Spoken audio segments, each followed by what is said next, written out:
अस्सलाम वालेकुम दोस्तों, कैसे हैं सब? उम्मीद है खैरियत से होंगे। तो दोस्तों, क्या आपने कभी सोचा है कि हमारा कौमी लिबास शलवार कमीज आखिर कब और कहां से आया?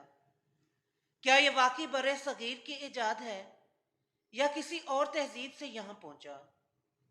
क्या इसे हमेशा आम लोगों ने पहना या कभी ये सिर्फ बादशाहों और अमीरों की पहचान था?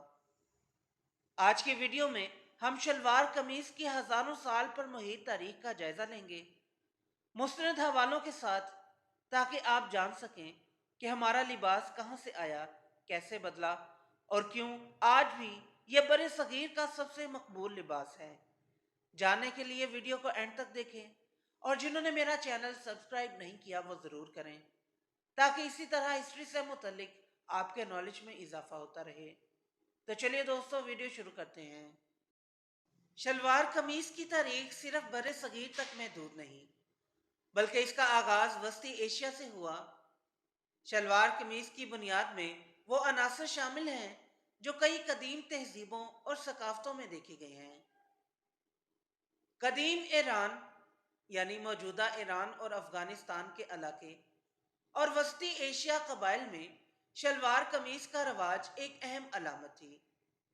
इन तहजीबों में लोग ज्यादातर ढीले आरामदाह लिबास पहनते थे ताकि इनके जिस्म की हरकत में आज़ादी हो। ख़ास तौर पर शिकार या जंग के दौरान शलवार एक आम लिबास था जो ना सिर्फ शाही अफराद बल्कि आम आवाम के दरमियान भी मकबूल था।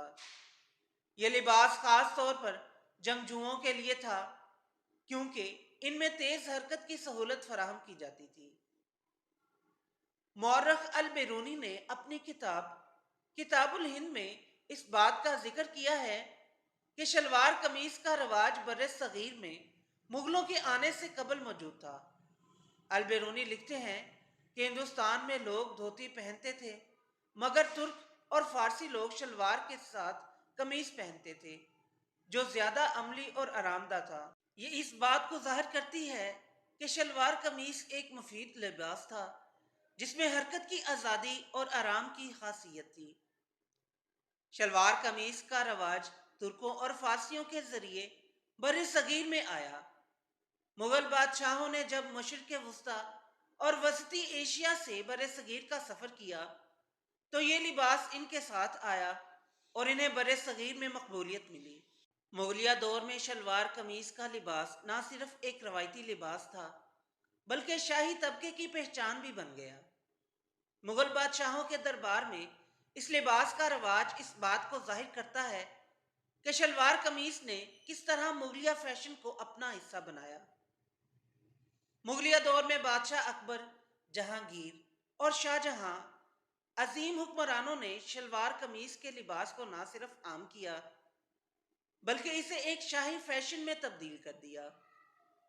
उस दौर में शलवार कमीज का अंदाज खास तौर पर जेवर, कशीदाकारी और नफीस काम के साथ था।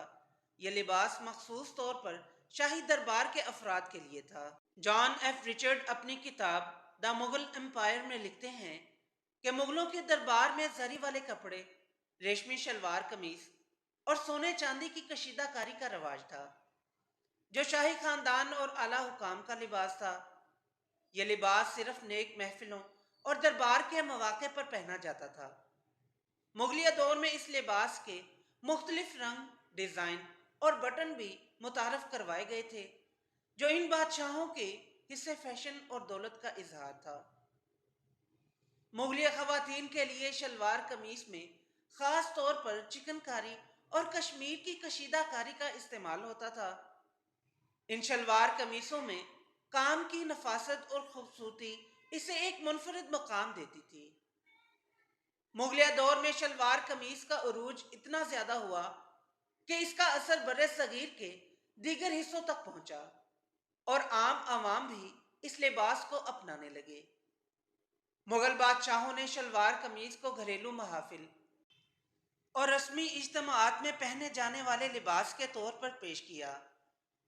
John F Richard the Mughal Empire में लिखते हैं, मुगल दौर में शलवार कमीज एक शाही अलामत बन चुका था और अवाम के दरमियान भी मकबूल हो गया था।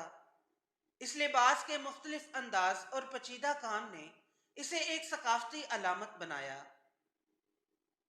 شلوار قمیص نہ صرف مغلیہ دور کی شان و شوکت کی نمائندگی کرتا تھا، بلکہ اس نے ایک مقبول قومی لباس بننے کا سفر بھی طے کیا۔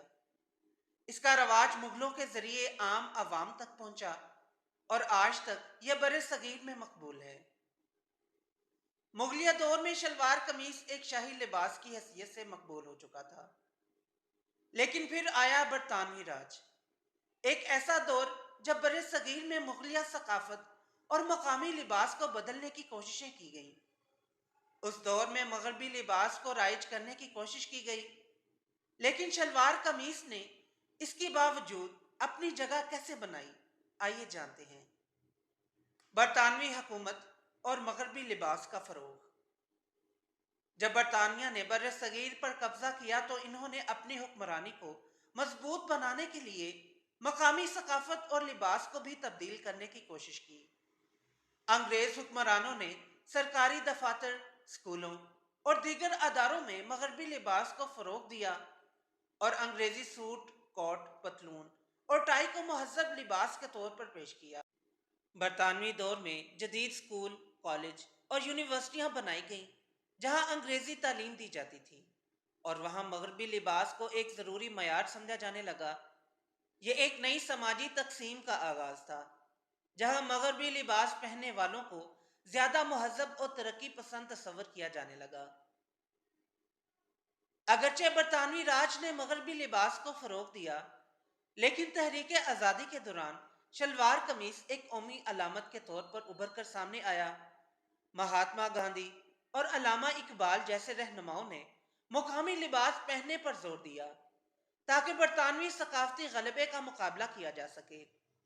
قائد اعظم محمد علی جناح نے مغربی لباس تو پہنا، لیکن انہوں نے بھی کئی مواقع پر شلوار قمیص یا شیروانی کا استعمال کیا تاکہ بر صغیر کی ثقافت کو اجاگر کیا جا سکے۔ علامہ اقبال بر صغیر کی ثقافت کو اجاگر کرنے کے لیے اکثر شلوار قمیص اور شیروانی کو ترجیح دیتے تھے، کیونکہ وہ اسے ایک قومی ورثہ سمجھتے تھے۔ 1947 میں جب پاکستان بنا تو شلوار قمیص کو پاکستان کا قومی لباس قرار دیا گیا۔ ذوالفقار علی بھٹو نے 1970 کی دہائی میں اس لباس کو ایک سیاسی اور ثقافتی پہچان بنا دیا۔ آج بھی پاکستانی سیاستدان، عام عوام اور دیہاتی طبقہ اس لباس کو فخر کے ساتھ پہنتے ہیں۔ مختلف علاقوں میں اس لباس کے مختلف انداز ہیں۔ تو دوستو، یہ تھی شلوار قمیص کی ہزاروں سال پرانی تاریخ۔ ایک ایسا لباس جو وسطی ایشیا سے بر صغیر آیا، مغلوں نے اسے شاہی لباس بنایا، انگریزوں نے اسے بدلنے کی کوشش کی، مگر یہ آج بھی پاکستانی ثقافت کی پہچان ہے۔ آپ کو شلوار قمیص کا کون سا انداز پسند ہے؟ ہمیں کمنٹس میں ضرور بتائیں۔ تو دوستو، یہ تھی آج کی ویڈیو پسند آئی ہو تو لائک ضرور کریں اور میرے چینل کو سبسکرائب کریں۔ پھر ملتے ہیں ایک نئی ویڈیو کے ساتھ، تب تک کے لیے اجازت دیں۔ اللہ حافظ۔